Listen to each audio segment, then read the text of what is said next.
ಮತ್ತೊಂದು breakfast meeting ಮೂಲಕ Siddaramaiah DK Shivakumar ನೀಡಿರುವಂತಹ ಸಂದೇಶ ಏನು? ಇದು ಗೊಂದಲ ಬಗೆಹರಿಸಿಕೊಳ್ಳುವಂತಹ ಯತ್ನನ ಅಥವಾ ಗೊಂದಲ ತೋರಿಸಿಕೊಳ್ಳಬೇಡಿ ಅನ್ನುವಂತ ಹೈಕಮಾಂಡ್ ಸೂಚನೆಯ ಹಿನ್ನೆಲೆಯ ನಡೆ ಮಾತ್ರನಾ? ನಿಜವಾಗಿಯೂ ಇಬ್ಬರ ನಡುವೆ ಗೊಂದಲ ಬಗೆಹರಿದಿದ್ರೆ ಇಬ್ಬರ ಪರ ಅಭಿಮಾನಿಗಳಿಂದ ಪೂಜೆ ಪ್ರಾರ್ಥನೆ ಯಾಕೆ ಮುಂದುವರೆದಿದೆ? ಸಿದ್ದರಾಮಯ್ಯ ಮತ್ತೆ ಡಿಕೆ ಶಿವಕುಮಾರ್ ಮಧ್ಯ ಮತ್ತೊಂದು ಬ್ರೇಕ್ಫಾಸ್ಟ್ ಮೀಟಿಂಗ್ ನಡೆದಿದೆ. ಶನಿವಾರ ಸಿದ್ದರಾಮಯ್ಯ ಅವರ ನಿವಾಸದಲ್ಲಿ ಇಬ್ಬರು ನಾಯಕರ ಬ್ರೇಕ್ಫಾಸ್ಟ್ ಮೀಟಿಂಗ್ ಬಳಿಕ ಮಂಗಳವಾರ ಡಿಕೆ ಶಿವಕುಮಾರ್ ಅವರ ನಿವಾಸದಲ್ಲಿ ಬ್ರೇಕ್ಫಾಸ್ಟ್ ಮೀಟಿಂಗ್ ನಡೆದಿದೆ. ಕುರ್ಚಿ ಕಿತ್ತಾಟದ ಹಿನ್ನೆಲೆಯಲ್ಲಿನ ಗೊಂದಲವನ್ನ ಬಗೆಹರಿಸಿ ಜನರೆದುರು ತಮ್ಮ ಒಗ್ಗಟ್ಟನ್ನ ತೋರಿಸಿಕೊಳ್ಳುವಂತಹ ನಿಟ್ಟಿನಲ್ಲಿ ಸಿದ್ದರಾಮಯ್ಯ ಮತ್ತೆ ಡಿಕೆ ಶಿವಕುಮಾರ್ ಬ್ರೇಕ್ಫಾಸ್ಟ್ ಮೀಟಿಂಗ್ ಗಮನ ಸೆಳೀತಾ ಇದೆ. ಶನಿವಾರ ತಮ್ಮ ನಿವಾಸದಲ್ಲಿನ ಮೀಟಿಂಗ್ ನಂತರದ ಪತ್ರಿಕಾಗೋಷ್ಠಿಯಲ್ಲಿಯೂ ಕೂಡ ಶಿವಕುಮಾರ್ ತಮ್ಮ ಮನೆಗೆ ಊಟಕ್ಕೆ ಆಹ್ವಾನಿಸಿದ್ರು ಅನ್ನೋದನ್ನ ಸಿದ್ದರಾಮಯ್ಯ ಅವರು ಹೇಳಿದ್ರು. ಆದ್ರೆ ಹಾಗೆ ಮಂಗಳವಾರ ಸದಾಶಿವನಗರದ ಶಿವಕುಮಾರ್ ಅವರ ಮನೆಯಲ್ಲಿ ನಾಟಿ ಕೋಳಿ ಸಾರು ಮತ್ತೆ ಇಡ್ಲಿ ಆತಿಥ್ಯ ಸಿದ್ದರಾಮಯ್ಯನವರಿಗಾಗಿ ಕಾದಿತ್ತು. ಬ್ರೇಕ್ಫಾಸ್ಟ್ ಮೀಟಿಂಗ್ ವೇಳೆ ಡಿಕೆ ಸುರೇಶ್ ಮತ್ತೆ ಕುಣಿಗಲ್ ರಂಗನಾಥ್ ಕೂಡ ಇದ್ರು. ತಮ್ಮ ಮಧ್ಯೆ ಯಾವುದೇ ಭಿನ್ನಮತ ಇಲ್ಲ ಅನ್ನುವಂತಹ ಸಂದೇಶ ಮುಟ್ಟಿಸುವಂತಹ ಉದ್ದೇಶ ಇದರ ಹಿಂದೆ ಇರೋದು ಇಲ್ಲಿ ಸ್ಪಷ್ಟ ಆಗ್ತಿದೆ. ಸರ್ಕಾರ ರಚನೆ ದಿನದಿಂದಾನು ಪರಸ್ಪರ ಕಿತ್ತಾಟ ಇಬ್ಬರ ನಡುವೆ ಇತ್ತು ಅನ್ನೋದು ಏನ್ ರಹಸ್ಯವಾಗಿ ಉಳ್ಕೊಂಡಿಲ್ಲ. ಈಗ ಮತ್ತೆ ದೆಹಲಿ ನಾಯಕರ ಬಳಿ ಹೋಗುವಂತಹ ಆತುರವನ್ನ ಇಬ್ಬರೂ ನಾಯಕರು ತೋರಿಸ್ತಾ ಇದ್ರು. ಇಬ್ಬರ ನಡುವಿನ ಕದನ ಅವ್ರ ಮೂಲಕ ಮಾತ್ರ ಅಲ್ಲದೆ ಅವರ ಬೆಂಬಲಿಗರ ಮೂಲಕವೂ ಕೂಡ ಬಯಲಿಗೆ ಬರ್ತಾ ಅನೇಕ ಸಲ ಬೀದಿ ಜಗಳದ ಕಾಣ್ತು. ಕಡೆಗೂ ಕಾಂಗ್ರೆಸ್ ಹೈಕಮಾಂಡ್ ನೀವಿಬ್ರು ಕಿತ್ತಾಡ್ಕೊಂಡು ದೆಹಲಿಗೆ ಬರಬೇಡಿ ಅಂತ ಖಡಕ್ ಆಗಿ ಸೂಚಿಸಿ ಬ್ರೇಕ್ಫಾಸ್ಟ್ ಮೀಟಿಂಗ್ ಅನ್ನ ನಡೆಸೋಕೆ ಸೂಚಿಸಿದ ಬಳಿಕ ಇಬ್ಬರು ನಾಯಕರು ಈ ರೀತಿ ಕಾಣಿಸ್ಕೊಳ್ತೊಡಗಿದ್ದಾರೆ. ಶನಿವಾರದ ಮೀಟಿಂಗ್ ಬಳಿಕ ಇಬ್ಬರು ನಾಯಕರು ಒಗ್ಗಟ್ಟನ್ನ ಘೋಷಣೆ ಮಾಡಿದ್ರು. 2028ರ ಚುನಾವಣೆಯಲ್ಲಿ ಪಕ್ಷವನ್ನ ಗೆಲ್ಲಿಸೋದಕ್ಕೆ ಒಗ್ಗಟ್ಟಾಗಿ ಹೋಗೋದಾಗಿಯೂ ಮತ್ತೆ ರಣತಂತ್ರವನ್ನ ರೂಪಿಸೋದಾಗಿಯೂ ಕೂಡ ಹೇಳಿದ್ರು. ಹೈಕಮಾಂಡ್ ಏನೇ ಹೇಳಿದ್ರು ನಾವು ಕೇಳ್ತೀವಿ ಅಂತ ಸ್ಪಷ್ಟಪಡಿಸಿದ್ರು. ಇದು ಡಿಕೆ ಶಿವಕುಮಾರ್ ಅವರು ಸಿದ್ದರಾಮಯ್ಯನವರನ್ನ ತಮ್ಮ ಮನೆ ಕರೆಸುವ ಇಚ್ಛೆ ಹಾಗೇನೆ ನಡೆದಿರುವಂತಹ ವಿದ್ಯಮಾನ ಆದ್ರೂ ಕೂಡ ಇದರ ಹಿಂದೆ ಹೈಕಮಾಂಡ್ ತಂತ್ರನೂ ಇದೆ. ಸಿದ್ದರಾಮಯ್ಯನವರನ್ನ ಬ್ರೇಕ್ಫಾಸ್ಟ್ಗೆ ಆಹ್ವಾನಿಸಿರೋದಾಗಿ ಹೇಳುವಾಗ್ಲೂ ಕೂಡ ಶಿವಕುಮಾರ್ ಅವರು ನಾವಿಬ್ರು ಅಣ್ಣ ತಮ್ಮಂದಿರ ಹಾಗೆ ಕೆಲಸ ಮಾಡ್ಕೊಂಡು ಹೋಗ್ತೀವಿ ಅಂತ ಹೇಳಿದ್ರು. ಗುಂಪುಗಾರಿಕೆ ಅಂತ ಪದೇ ಹೇಳಲಾಗ್ತಾ ಇದೆ, ಆದ್ರೆ ನಮ್ಮಲ್ಲಿ ಯಾವುದೇ ಗುಂಪುಗಾರಿಕೆ ಇಲ್ಲ ಅಂತ ಹೇಳಿದ್ರು. ಇದೆಲ್ಲಾನು ಒಂದು ಸಂದೇಶ ರವಾನಿಸುವಂತ ಒಂದು ಪ್ರಯತ್ನದ ಭಾಗವಾಗಿ ಹೈಕಮಾಂಡ್ ಸೂಚನೆಯಂತೆ ನಡೀತಾ ಇದೆ ಅನ್ನೋದು ರಹಸ್ಯ ಅಲ್ಲ. ಇಬ್ಬರ ನಡುವಿನ ಈ ಕುರ್ಚಿ ಕಿತ್ತಾಟ ತಾತ್ಕಾಲಿಕವಾಗಿ ಶಮನವಾದ ಹಾಗೆ ಕಾಣ್ತಾ ಇದ್ರು ಕೂಡ ಸತ್ಯ ಬೇರೆನೇ ಇದೆ ಅನ್ನೋದು ನಿಜಾನೇ. ಹಾಗಾಗಿ ಕಾಂಗ್ರೆಸ್ ಹೈಕಮಾಂಡ್ ಕೂಡ ಇದನ್ನ ಮರೆತು ಕೂರುವಂತ ಸ್ಥಿತಿ ಇಲ್ಲ. ಹಾಗಾಗಿನೇ ಇದ್ರ ಬಗ್ಗೆ ಮಲ್ಲಿಕಾರ್ಜುನ್ ಖರ್ಗೆ ಅವರು ಸೋನಿಯಾ ಗಾಂಧಿ ಅವರ ಬಳಿಯೂ ಕೂಡ ಚರ್ಚೆ ಮಾಡಿದ್ರು. ಈ ಬಿಕ್ಕಟ್ಟನ್ನ ಬೇಗ ಬಗೆಹರಿಸುವಂತೆಯೂ ಕೂಡ ಅವರು ಸೋನಿಯಾ ಗಾಂಧಿ ಅವರ ಬಳಿ ಕೇಳ್ಕೊಂಡಿದ್ರು. ಆ ಹೊತ್ತಿನಲ್ಲೂ ಕೂಡ ಇಬ್ರು ನಾಯಕರು ಮತ್ತೊಂದು ಬ್ರೇಕ್ಫಾಸ್ಟ್ ಮೀಟಿಂಗ್ ನಡೆಸಲಿ ಅನ್ನುವಂಥ ಒಂದು ಉದ್ದೇಶವನ್ನ ಹೈಕಮಾಂಡ್ ಹೊಂದಿದೆ ಅನ್ನುವಂಥ ಮಾತುಗಳಿದ್ವು. ಅದ್ರ ಹಾಗೇನೆ ಮಂಗಳವಾರದ ಬ್ರೇಕ್ಫಾಸ್ಟ್ ಮೀಟಿಂಗ್ ನಡೆದಿದ್ದು ಉತ್ತಮ ಆಡಳಿತ ನೀಡುವಂತ ಒಂದು ಉದ್ದೇಶದಿಂದ ಸಿದ್ದರಾಮಯ್ಯ ಅವರ ಜೊತೆಗೆ ಚರ್ಚೆಯನ್ನ ನಡೆಸಿರುವುದಾಗಿ ಮೀಟಿಂಗ್ ನಡುವೆನೆ ಶಿವಕುಮಾರ್ ಅವರು ಟ್ವೀಟ್ ಕೂಡ ಮಾಡಿದ್ದಾರೆ. ಬ್ರೇಕ್ಫಾಸ್ಟ್ ಮುಗಿಸಿದ ಬಳಿಕ ಸಿದ್ದರಾಮಯ್ಯ ಮತ್ತೆ ಡಿಕೆ ಶಿವಕುಮಾರ್ ಮಾಧ್ಯಮದ ಎದುರು ಮಾತಾಡಿದ್ರು.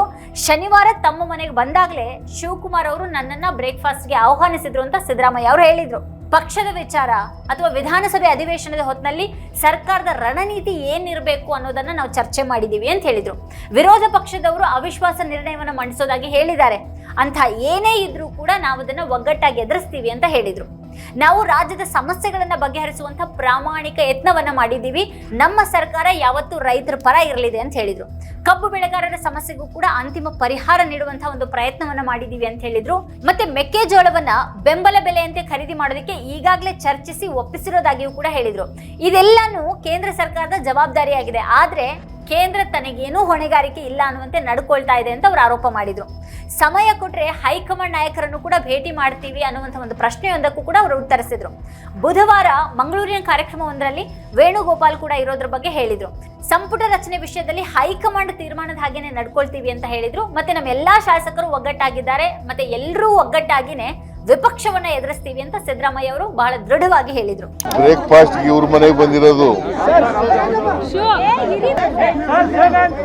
ನಮ್ಮ ಮನೆಗೆ ಬಂದು ಡಿಕೆ ಶಿವಕುಮಾರ್ ಅವರು ಬ್ರೇಕ್ಫಾಸ್ಟ್ ಬಂದಿದ್ರಲ್ಲ, ಆಗ್ಲೇನೆ ಅವರು ನನಗೆ ಇನ್ವೈಟ್ ಮಾಡಿದ್ರು.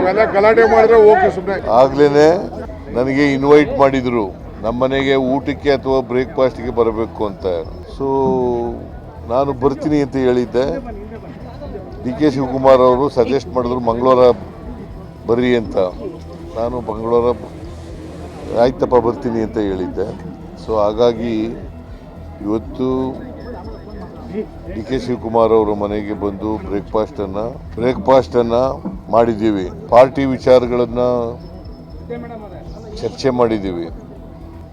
ಭಾಳ ಮುಖ್ಯವಾಗಿ 8ನೇ ತಾರೀಕು ಅಸೆಂಬ್ಲಿ ಶುರುವಾಗುತ್ತೆ. 8ನೇ ತಾರೀಕು ಅಸೆಂಬ್ಲಿ ಶುರುವಾಗೋದ್ರಿಂದ 2 ವಾರ ನಡೀತದೆ. ಅಲ್ಲಿ ನಮ್ಮ ಸ್ಟ್ರಾಟಜಿ ಏನಿರಬೇಕು ಅನ್ನೋದ್ರ ಬಗ್ಗೆ, ರಣನೀತಿ ಹೇಗಿರಬೇಕು ಅನ್ನೋದ್ರ ಬಗ್ಗೆ ಚರ್ಚೆ ಮಾಡಿದ್ದೀವಿ. ಅವರು ಗೊತ್ತಿಲ್ಲ ನನಗೆ, ಪತ್ರಿಕೆಯಲ್ಲಿ ಓದಿರೋದು ನಾನು. ನೋ ಕಾನ್ಫಿಡೆನ್ಸ್ ಮೋಷನ್ ಮೂವ್ ಮಾಡ್ತೀವಿ ಅಂತ ಹೇಳಿದ್ದಾರೆ. ಆಮೇಲೆ ಬೇರೆ ವಿಚಾರಗಳನ್ನು ಪ್ರಸ್ತಾಪ ಮಾಡ್ತೀವಿ ಅಂತ ಹೇಳಿದ್ದಾರೆ. ಅವೆಲ್ಲನೂ ಕೂಡ ನಾವು ಸರ್ಕಾರ ಭಾಳ ಅಗ್ರೆಸಿವ್ ಆಗಿ ಎದುರಿಸ್ತಕ್ಕಂಥ ಕೆಲಸವನ್ನು ಮಾಡ್ತೀವಿ. ರಾಜ್ಯಗಳ ಬೇಜಾರಾಗಿ ಸಮಸ್ಯೆಗಳನ್ನು ಬಗೆಹರಿಸ್ತಕ್ಕಂಥ ಪ್ರಾಮಾಣಿಕ ಪ್ರಯತ್ನವನ್ನು ಮಾಡಿದ್ದೇವೆ. ಅದು ಕಬ್ಬಿನ ವಿಚಾರ ವಿಷಯ ಇರ್ಬೋದು, ಅಥವಾ ಮೆಕ್ಕೆಜೋಳದ ವಿಷಯ ಇರ್ಬೋದು. ನೋಡಪ್ಪ, ಇವ್ರ ಮನೆಯಲ್ಲಿ ನಾನ್ ವೆಜ್ಜು, ನಮ್ಮ ಮನೆಯಲ್ಲಿ ಬರೀ ವೆಜ್ಜು. ಇವನು ವೆಜಿಟೇರಿಯನ್ನು, ನಾನು ನಾನ್ ವೆಜಿಟೇರಿಯನ್ನು. ಆದರೂ ನಾನು ನಾನ್ ವೆಜಿಟೇರಿಯನ್ ಮಾಡಿಸಿರಲಿಲ್ಲ. ಇವನಿಗೆ ಹೇಳಿದೆ, ನೋಡಪ್ಪ, ಇದರಿಂದ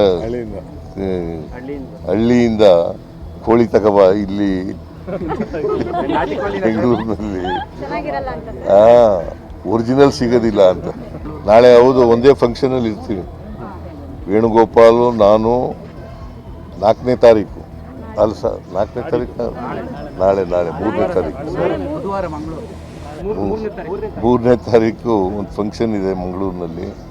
ಆ ಫಂಕ್ಷನಲ್ಲಿ ನಾನು, ವೇಣುಗೋಪಾಲ್ ಅವರು ಕೂಡ ಇಬ್ಬರು ಅತಿಥಿಗಳಾಗಿ ಹೋಗ್ತಾ ಇದ್ದೀವಿ. ಅದರಿಂದ ಅಲ್ಲಿ ಭೇಟಿಯಾಗೋ ಸಾಧ್ಯತೆ ಇದೆ. ನಮ್ಮ ಮನೆ ಬ್ರೇಕ್ಫಾಸ್ಟ್ ನಲ್ಲಿ ಮೈಸೂರಿನ ರುಚಿ ಇತ್ತು ಅಂತ DK ಶಿವಕುಮಾರ್ ಅವರು ಹೇಳಿದ್ರು. ಅಧಿವೇಶನದಲ್ಲಿ ವಿಪಕ್ಷಗಳ ಏನೇ ತಂತ್ರಗಾರಿಕೆಯನ್ನು ಎದುರಿಸೋದಿಕ್ಕೂ ಸಿದ್ಧ ಅಂತ DK ಶಿವಕುಮಾರ್ ಕೂಡ ಹೇಳಿದ್ರು. ವೀಕ್ಷಕರ ಕುರಿತಾಗಿ ನೀವೇನು ಹೇಳ್ತೀರಿ? ನಿಮ್ಗೇನು ಅಭಿಪ್ರಾಯ ಇದೆ ಅದನ್ನ ವಿಡಿಯೋ ಕೆಳಗಡೆ ಕಮೆಂಟ್ ಮಾಡಿ ನಮಗೆ ತಿಳಿಸಿ. ಇದೇ ಹೊತ್ತಿನ ಸ್ಪೆಷಲ್ ನೋಡ್ತಾ ಇರಿ ವಾರ್ತಾಭಾರತಿ. ನೀವಿನ್ನು ವಾರ್ತಾಭಾರತಿ ಯೂಟ್ಯೂಬ್ ಚಾನೆಲ್ ಅನ್ನು ಸಬ್ಸ್ಕ್ರೈಬ್ ಮಾಡಿಲ್ಲ ಅನ್ನೋದಾದ್ರೆ ಈ ಕೂಡಲೇ ಸಬ್ಸ್ಕ್ರೈಬ್ ಮಾಡಿ. ಹಾಗೆ ಪಕ್ಕದಲ್ಲೇ ಇರುವಂತಹ ಬೆಲ್ ಐಕಾನ್ ಪ್ರೆಸ್ ಮಾಡಿ ನಮ್ಮನ್ನು ಪ್ರೋತ್ಸಾಹಿಸಿ. ನಮ್ಮ ಕಾರ್ಯಕ್ರಮಗಳನ್ನು ನೀವು ನೋಡ್ತಾ ಇದ್ರೆ ನಮ್ಮ ಚಾನೆಲ್ ಅನ್ನ ಸಬ್ಸ್ಕ್ರೈಬ್ ಮಾಡಿ, ಪಕ್ಕದ ಬೆಲ್ ಐಕಾನ್ ಒತ್ತಿ ನಮ್ಮನ್ನ ಬೆಂಬಲಿಸಿ. ಹಾಗೆ ನಮ್ಮ ಕಾರ್ಯಕ್ರಮಗಳನ್ನ ಲೈಕ್ ಮಾಡಿ, ಕಮೆಂಟ್ ಮಾಡಿ, ಅದನ್ನ ಬೇರೆಯವರಿಗೂ ವಾಟ್ಸ್ಆಪ್ ಮೂಲಕ ಶೇರ್ ಮಾಡಿ. ನೀವು ಹೀಗೆ ಮಾಡಿದಾಗ ನಮ್ಮ ಚಾನೆಲ್ ಮತ್ತಷ್ಟು ಜನರಿಗೆ ತಲುಪಲು ನೀವು ನಮ್ಮೊಂದಿಗೆ ಸಹಕರಿಸಿದ ಹಾಗಾಗುತ್ತೆ. ಇದು ನೀವು ಯಾವುದೇ ಖರ್ಚಿಲ್ಲದೆ ಕೆಲವೇ ಸೆಕೆಂಡುಗಳಲ್ಲಿ ನೀಡಬಹುದಾದ ಸಹಕಾರ. ಧನ್ಯವಾದಗಳು.